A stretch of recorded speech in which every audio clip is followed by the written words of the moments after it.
मंच पे बैठे हुए मेरे सभी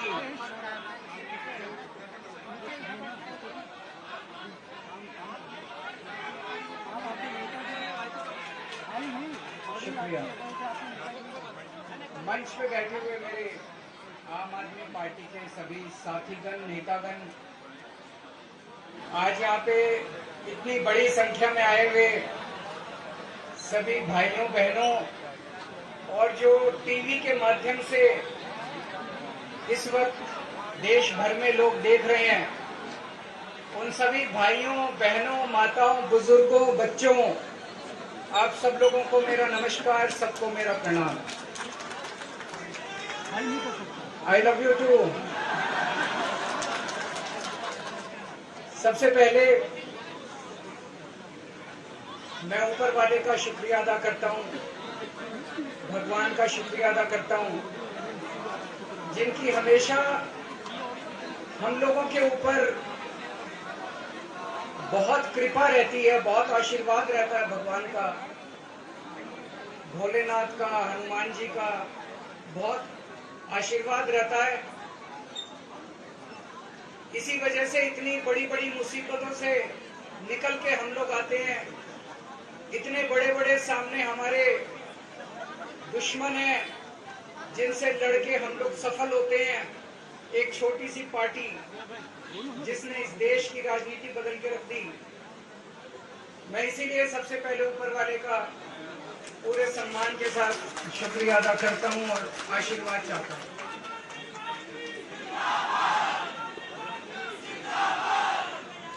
मैं उन लाखों लाखों लोगों का शुक्रिया अदा करता हूं जिन्होंने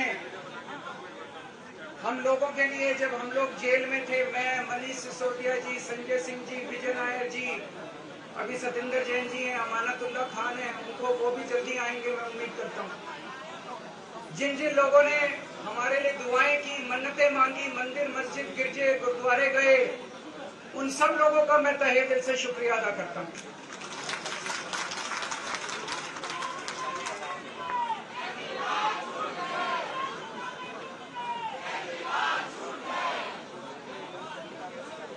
जेल में काफी वक्त मिला सोचने का, पढ़ने का, और कई किताबें पढ़ी, पॉलिटिकल किताबें पढ़ी, अपने स्वतंत्रता के आंदोलन की किताबें पढ़ी, गीता कई बार पढ़ी, रामायण पढ़ी, महाभारत पढ़ी। आज मैं अपने साथ एक किताब लेके आया हूं, ये भी मैंने कई बार पढ़ी, भगत सिंह की जेल डायरी। आप लोगों ने पढ़ी है? पढ़ना इसको जरूर, खरीद लेना, खरीद के इसको पढ़ना, भगत सिंह की जेल डायरी। जब भगत सिंह जेल में थे, आज से 90-95 साल पहले, उन्होंने जेल के अंदर अपने लेख लिखे थे, वो लेख इसमें, और जेल के अंदर से उन्होंने बाहर कई लोगों को खत लिखे थे। उन्होंने अपने क्रांतिकारी साथियों को खत लिखे थे, उन्होंने देश के युवाओं के नाम खत लिखे थे। बलिदान से पहले साथियों को अंतिम पत्र 22 मार्च 1931। ये खत उन्होंने जेल से लिखा और उनके साथियों तक पहुंचाया अंग्रेजों ने। बटुकेश्वर दत्त की बहन प्रोमिला को पत्र, बचपन के दोस्त जयदेव गुप्ता को पत्र, वाइसरॉय को पत्र, ये सारे पत्र अंग्रेजों ने भगत सिंह के पहुंचाए। युवाओं के लिए जो पत्र लिखा, वो पत्र बाकायदा युवाओं के एक सम्मेलन में पढ़ के सुनाया गया। भगत सिंह की शहादत के 95 साल बाद आजाद भारत के अंदर एक क्रांतिकारी मुख्यमंत्री जेल गया। मैं अभी जेल गया, मैंने जेल से एक ही पत्र लिखा था एलजी साहब को। 15 अगस्त था, देश का स्वाधीनता दिवस था।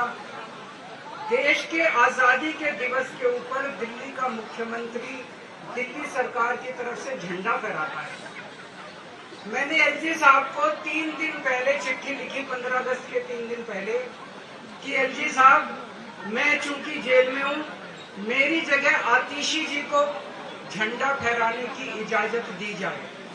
कुछ गलत तो नहीं लिखा?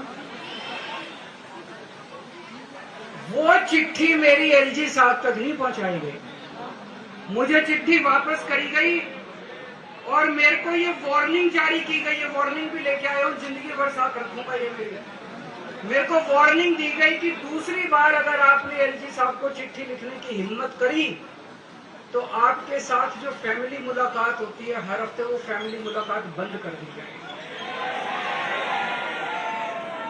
मैं मन में सोच रहा था, अंग्रेजों ने भी नहीं सोचा था कि आजाद भारत के अंदर 95 साल के बाद अंग्रेजों से ज्यादा क्रूर और अत्याचारी शासक इस देश के ऊपर आएगा।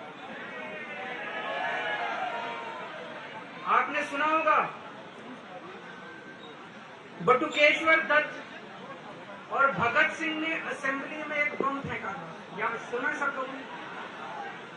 तो दोनों को जेल हुई, दोनों को एक ही जेल में रखा गया, बगल बगल वाली कोठरी में रखा गया। ये मैं चिट्ठी पढ़ के सुना रहा हूँ आपको, भगत सिंह की, जो उन्होंने प्रमिला को, बटुकेश्वर दत्त की बहन को लिखा। कल रात बच्चों को किसी दूसरी जेल में भेज दिया गया है, तब तक वो उनके साथ ही था भगत सिंह के। ये चिट्ठी 17 जुलाई 1920 की है। उनकी जुदाई मेरे लिए असहाय हो रही है। भगत सिंह लिख रहे हैं बटुकेश्वर दत्त की बहन को कि बटुकेश्वर दत्त की जुदाई मेरे लिए असहनीय हो रही है। आज पहला दिन है जब मैं अपने को पूरी तरह उद्विग्न पा रहा हूँ और मेरे लिए हर दिन एक बोझ बन गया है। एक मित्र से जुदा होना सचमुच सगे भाई से भी ज्यादा प्रिय थे मेरे को बटुकेश्वर। तो दोनों साथ रहते थे। 95 साल के बाद मनीष सिसोदिया और केजरीवाल एक ही केस में जेल जाते हैं। मनीष सिसोदिया को अलग जेल में रखते हैं, मेरे को अलग जेल में रखते हैं, साथ मिलने की इजाजत नहीं दी जाती। आजादी की लड़ाई जब हुई, जवाहरलाल नेहरू जेल गए, महात्मा गांधी जेल गए, बाबा साहब अम्बेडकर जेल गए, चंद्रशेखर आजाद जेल गए, अशफाकुल्ला जेल गए, कितने स्वतंत्रता सेनानी जेल गए, कई कई सालों तक जेल गए। जब वो जेल जाते थे, उनसे मुलाकात के लिए उनके साथी उनसे मिलने जाया करते थे, उनके घर के लोग जाते थे, उनके रिश्तेदार उनसे मिलने जाते थे, और जब वो मिलने के लिए जाते थे वो उनसे पॉलिटिकल बातें करते थे। वो उनसे बातें करते थे कि कैसे अंग्रेजों को उखाड़ के फेंकना है जब मिलने के लिए जेल में जाते थे। जब मैं जेल में था, एक दिन संदीप पाठक मेरे से मिलने के लिए आया। पॉलिटिकल, हमारी पार्टी का संगठन मंत्री है। आके उसने मेरे से पॉलिटिकल बातें करी, और क्या करता, रोमांटिक बातें थोड़ी करता। पॉलिटिकल आदमी वो, पॉलिटिकल आदमी में मैंने उससे पूछा देश में क्या चल रहा है, उसने देश की पॉलिटिकल हालत बताई। मैंने उससे पूछा पार्टी में क्या चल रहा है, उसने संदीप पाठक को ब्लैक लिस्ट कर दिया गया, उसके बाद मेरे से मिलने नहीं दिया गया। भगत सिंह जब फांसी पे चढ़े, उन्होंने सपने में भी नहीं सोचा था कि ऐसा भारत होगा। आज से 95 साल के बाद इस देश के अंदर इतनी क्रूर और अत्याचारी सरकार आएगी कि अंग्रेजों को भी पीछे छोड़ेगी।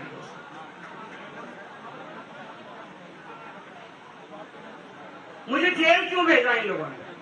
ऐसा नहीं कि केजरीवाल ने भ्रष्टाचार किया, उनको भी पता है, मेरे को भी पता है, आपको भी पता है। इन्होंने जेल क्यों भेजा मेरे को? इनका मकसद था आम आदमी पार्टी को तोड़ना। इनका मकसद था केजरीवाल के हौसले को तोड़ना, केजरीवाल की हिम्मत को तोड़ना। इन्होंने फॉर्मूला बना रखा है।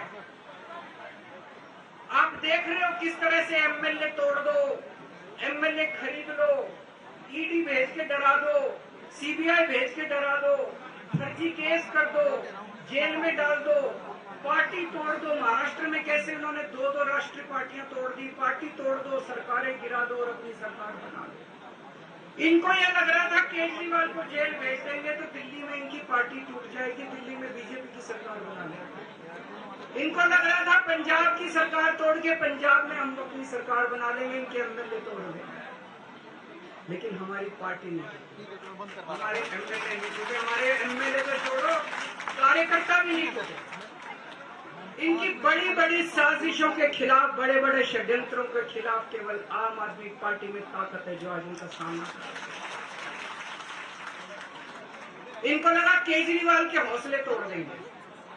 आज मैं आपके सामने खड़ा हूं और मैं पूरे विश्वास के साथ कह रहा हूं कि जेल के 150-200 दिन जो मैं जेल में रहा, इन दिनों ने मेरे हौसले को और 100 गुना बढ़ा दिया है, कम करने की बजाय। बोलने तो पीछे आ जाइएगा। ये लोग पूछते हैं कि केजरीवाल जब जेल में था इसने इस्तीफा क्यों दिया, क्यों नहीं दिया? जेल में से सीएम के पद से इस्तीफा क्यों नहीं दिया? मैंने इस्तीफा इसलिए नहीं दिया क्योंकि मैं देश के जनतंत्र को बचाना चाहता था। इन्हें जो इतने फॉर्मूले बना रखे हैं, एमएलए तोड़ दो, पार्टियां तोड़ दो, एमएलए खरीद लो, डरा दो, अब एक फॉर्मूला और इन्होंने नया बनाया। जहां जहां ये चुनाव हारे वहां वहां के मुख्यमंत्री पे फर्जी केस करके उसको गिरफ्तार कर लो और उसकी सरकार गिरा। अगर मैं इस्तीफा दे देता, अगर मैं हेमंत सोरेन साहब ने इस्तीफा दिया, मैं भी इस्तीफा दे देता। इन्होंने सिद्धरमैया पे भी अभी केस किया, इस सिद्धरमैया साहब के ऊपर। इन्होंने पिनाराई विजयन के ऊपर भी केस कर रखे हैं, ममता दीदी के ऊपर केस कर रखे हैं। ये एक ऑपोजिशन के मुख्यमंत्री को नहीं छोड़ दे, एक एक को पकड़ के फर्जी केस कर करके उनको जेल में डाल देते और एक एक की सरकार गिरा। मैं जेल में गया, अभी 10 दिन पहले सुप्रीम कोर्ट की एक बेंच ने पूछा सरकार से कि जेल के अंदर से सरकार क्यों नहीं चल सकती। बड़ा आप लोगों ने अखबार में, सुप्रीम कोर्ट ने पूछा है केंद्र सरकार से कि जेल के अंदर से सरकार क्यों नहीं चल सकती, तो जेल के अंदर से सरकार साबित कर दिया। अब मैं देश के सारे नॉन बीजेपी मुख्यमंत्रियों से हाथ जोड़ के विनती करना चाहता हूं, अब अगर प्रधानमंत्री जी हिम्मत करें आप पे फर्जी केस करके आपको जेल में डाले, इस्तीफा मत देना, किसी हालत में इस्तीफा मत देना। जेल से सरकार चलाना हम सबको मिलकर, ऐसा नहीं कि हम पद के लालची हैं, ऐसा नहीं कि मुख्यमंत्री पद हमारे लिए महत्वपूर्ण है, इसलिए क्योंकि हमारे लिए हमारा संविधान जरूरी है, हमारा देश जरूरी है, जनतंत्र जरूरी है, जनतंत्र को बचाना जरूरी है।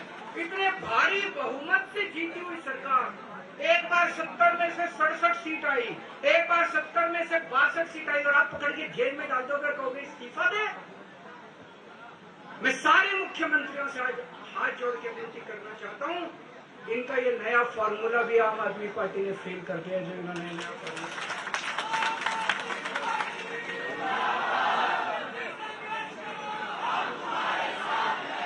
आज इनकी हर षड्यंत्र, हर साजिश से सामना करने की ताकत आम आदमी पार्टी में है। क्यों?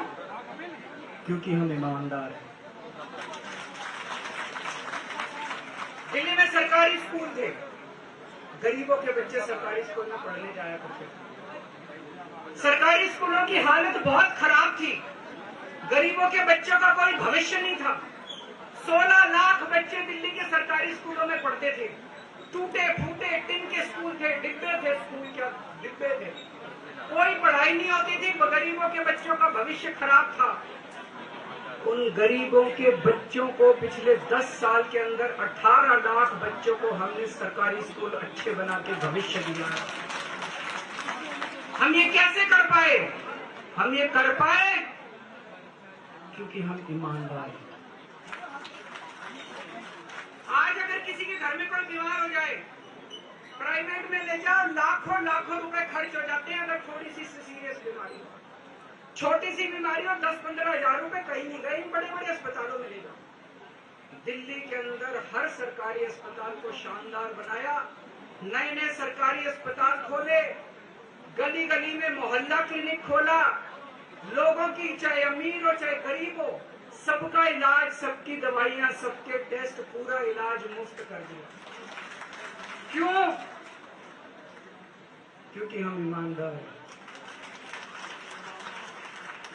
आज दिल्ली की महिलाएं जब बस में सफर करती हैं, उनकी टिकट नहीं लगती।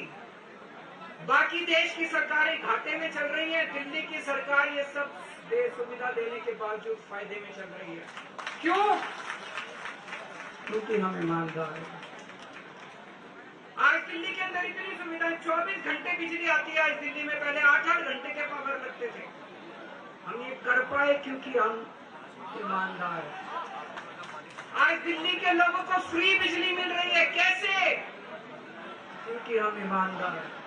आज दिल्ली में जगह जगह सीसीटीवी कैमरे लग गए, स्ट्रीट लाइट्स लग रही हैं, लोगों को तीर्थ यात्रा कराई जा रही है। इतने कच्ची कॉलोनियों के अंदर पिछले 75 साल में इतनी सड़कें और गलियां नहीं बनी जितनी पिछले 10 साल के अंदर हमें सड़कें और गलियां बनाई। 75 साल के अंदर दिल्ली में इतनी पानी की पाइपलाइन नहीं डली जितने पिछले 10 साल के अंदर पानी की पाइपलाइन डाल दी। कहां से आया पैसा? क्यों? क्योंकि हम ईमानदार, ये हमारी ईमानदारी से डरते हैं, ये हमारी ईमानदारी से डरते हैं। ये बिजली फ्री नहीं कर सकते, क्यों? ये बेईमान है। ये स्कूल ठीक नहीं कर सकते, इनकी 30-30 साल से सरकारें चल रही हैं कई राज्यों के अंदर, 25-25 साल से, 15-15 साल से इनकी सरकारें चल रही हैं।